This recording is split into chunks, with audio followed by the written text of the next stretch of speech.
police activity and sirens, and more smoke rising from the ground, new smoke. So there was some kind of additional explosion, but I don't know what it was. Definitely. Smoke was rising from the ground. Maybe it was a federal building or something like that.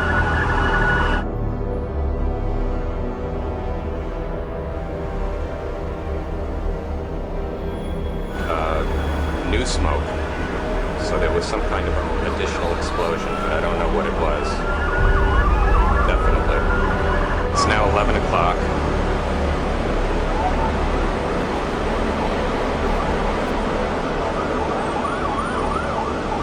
Still hear continuing explosions, but I don't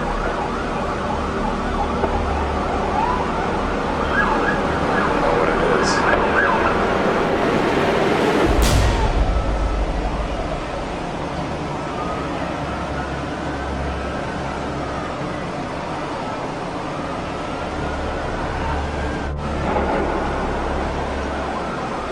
It's another explosion.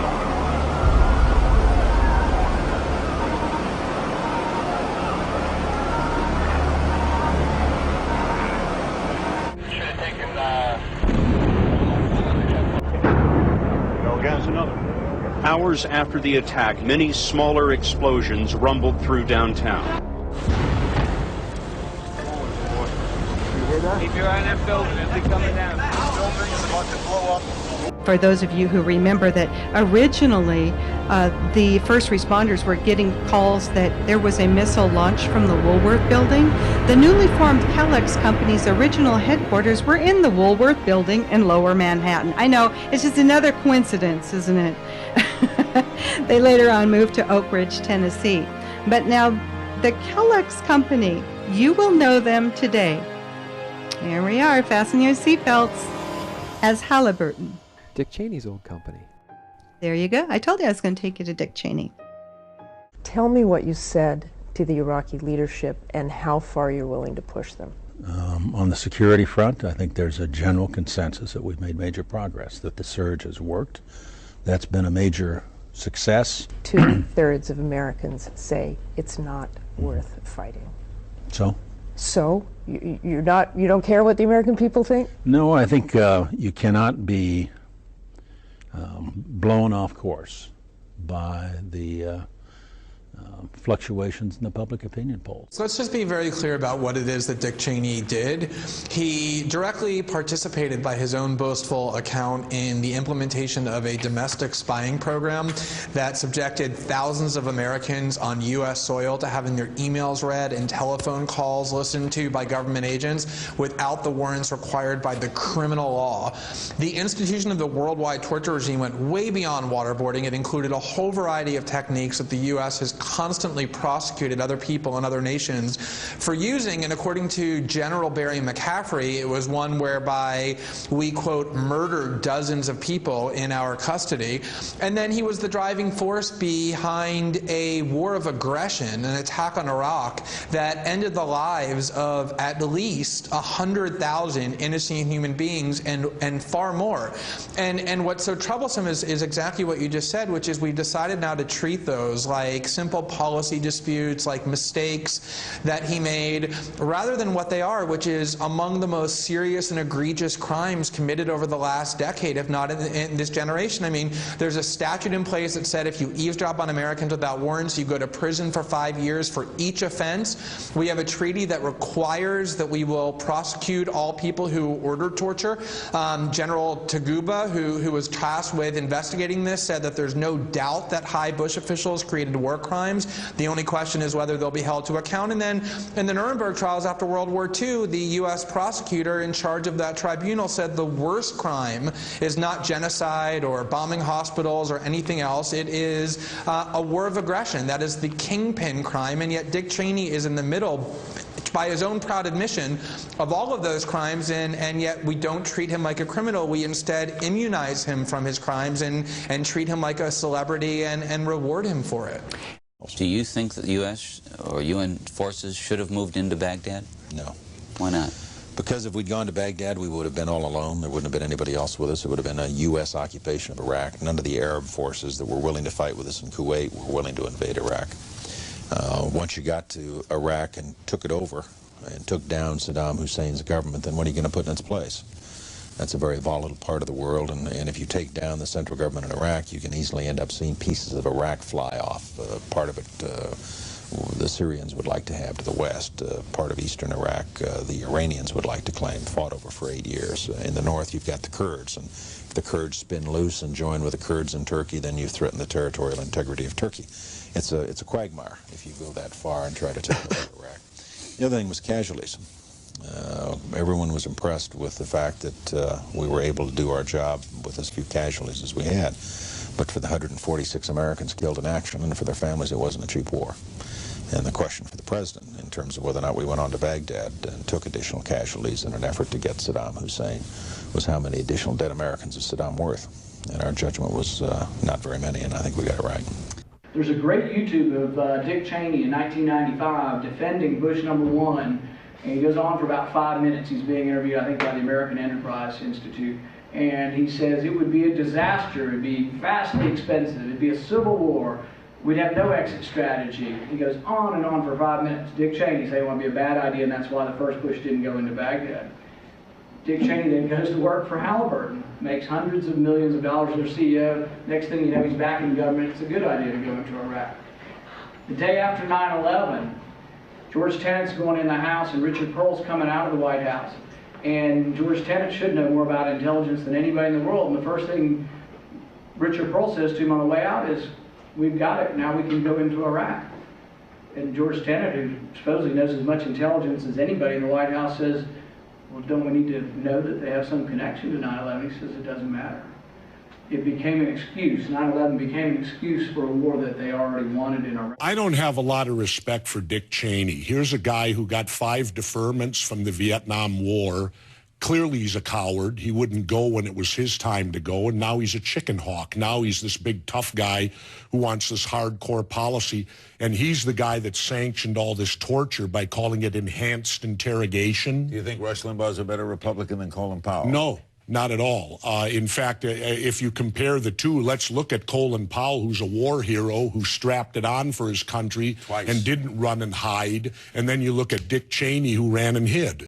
There's a bit at the end of this latest article that you wrote that I found actually most interesting in the article. It hasn't got that much attention, but I want to get your take on this. And this relates to a story or an incident that happened a couple of months ago. Many of you remember it. It was in the Strait of Hormuz.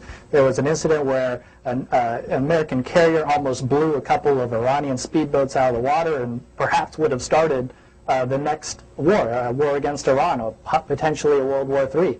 And it was averted, thankfully, at the last second. We later learned that there was really nothing to be terribly concerned about. The incident was overblown, and that there was a vice admiral in charge of the fleet in the Strait of Hormuz who said basically there was no concern there, that it was overblown. Well, yeah, the second part basically. He was concerned, but it was overblown. We were never threatened. We were never threatened. And you talk about this vice admiral's name is Kevin Cosgrove, and in your article you write, nonetheless, Cosgrove's demeanor angered Cheney, according to the former senior intelligence official. But a lesson was learned in the incident. The public had supported the idea of retaliation and was even asking why the U.S. didn't do more. The former official said that a few weeks later a meeting took place in the vice president's office. Quote, the subject was how to create a casus belli between Tehran and Washington, he said. What you're writing there is that Cheney, there was a meeting in the White House where Cheney presided over, looking to cook up the next war, a false war based on false intelligence. My oldest son is a lawyer, and when I sent him the story before it was published, basically in a final form, just a day, and he wrote back and he said, "You really buried the lead in this one." But casus belli. How many press are here? Anyway, there was a meeting among the items considered and rejected, which is why the New Yorker did not publish it on grounds that it wasn't accepted. One of the items was why not? There was a dozen ideas proffered how to trigger a war. The one that interested me the most was, why don't we in our shipyard build 4 or 5 Iranian boats that look like Iranian PT boats, put Navy SEALs on them with a lot of arms, and the next time one of our boats goes through the Straits of Hormuz, start a shoot-up. Might cost some lives, and it was rejected because you can't have Americans killing Americans. But that's the level of stuff we were talking about, provocation. But that was rejected. So I could understand the argument of not writing something that was rejected. Maybe.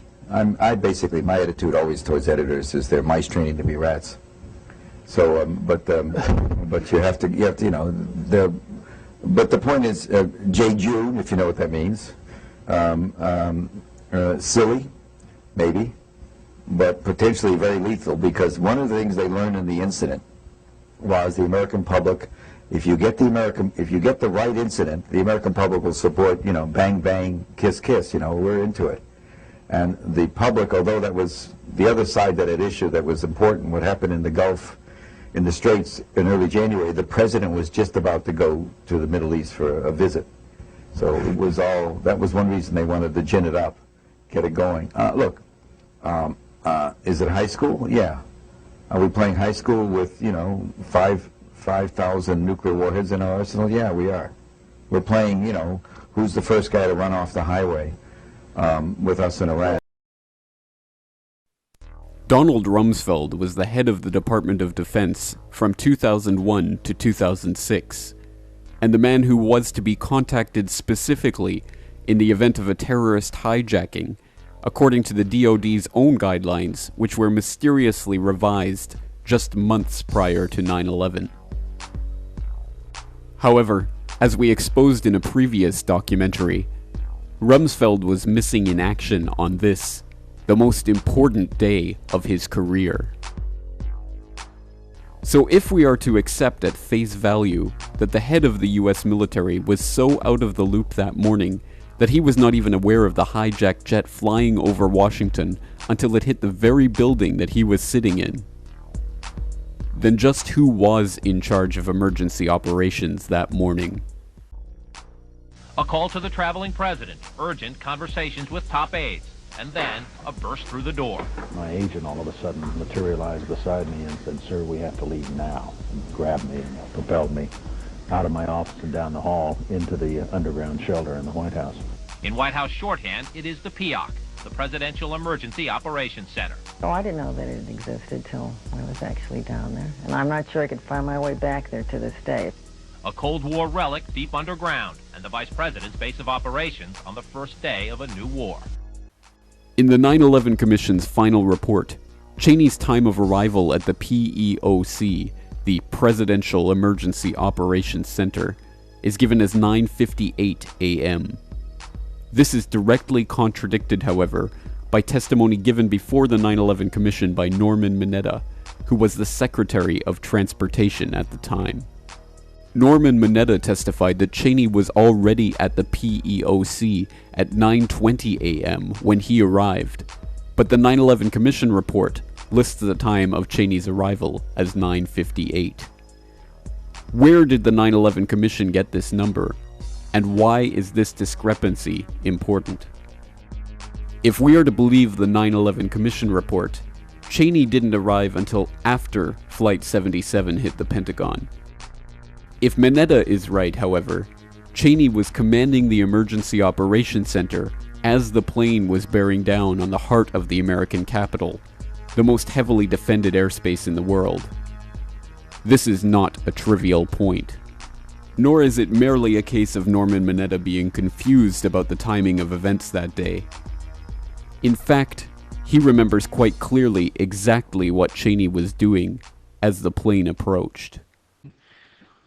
During the time that the airplane coming in to the Pentagon, there was a young man who would come in and say to the Vice President, the plane is 50 miles out, the plane is 30 miles out.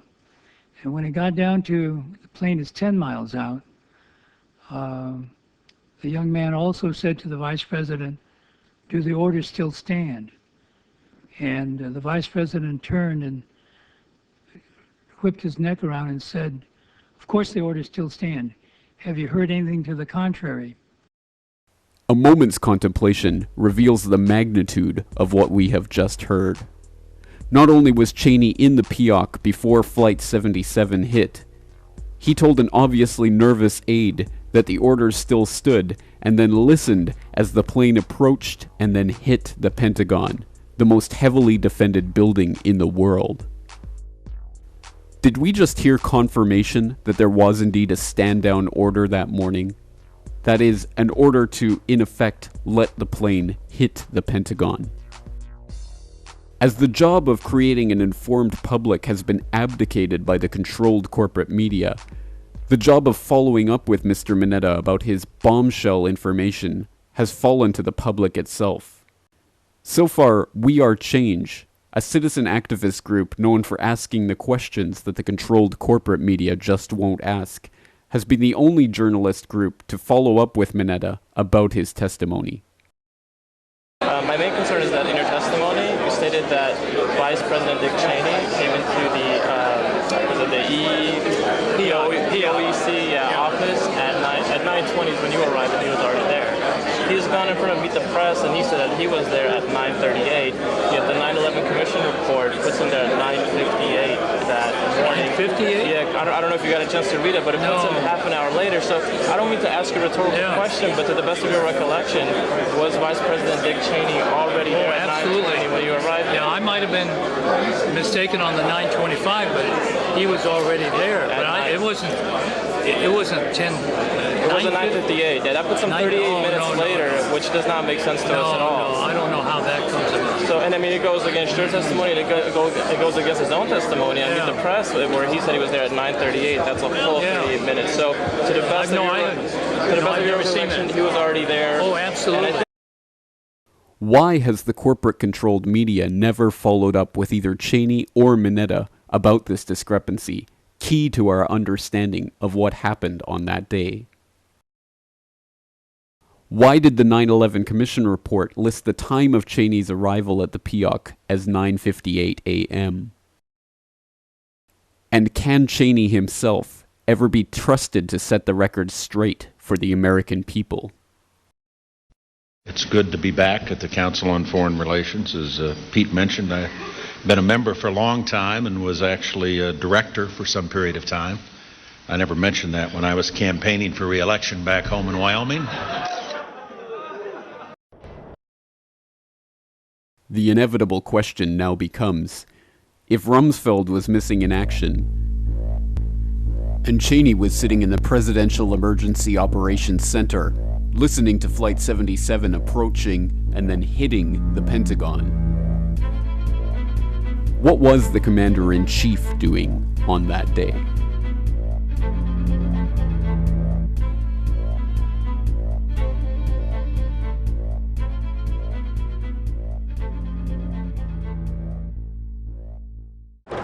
Talk to me.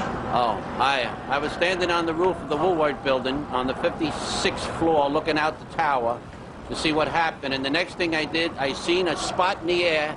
Another plane came down and circled. I kind of went off a little bit, and then it straightened itself out and dove to the other side and crashed right in. An explosion was so terrific, it looked like it had dynamite in it. The ball of fire that came flying out of that one was even worse than the first one. And we were standing there, and I said, I can't believe this. And sure enough, there it was, another plane. The plane wasn't no airline or anything. It was a twin-engine, big gray plane. About from here down, maybe down to that yellow thing. Two motors on it, two big propellers. And it went, when it went in there, it dove right in. A few feet away from it. I never seen anything like it. I wouldn't believe that if I was so close. When you're on this building on the 56th floor, you feel like you can touch them buildings.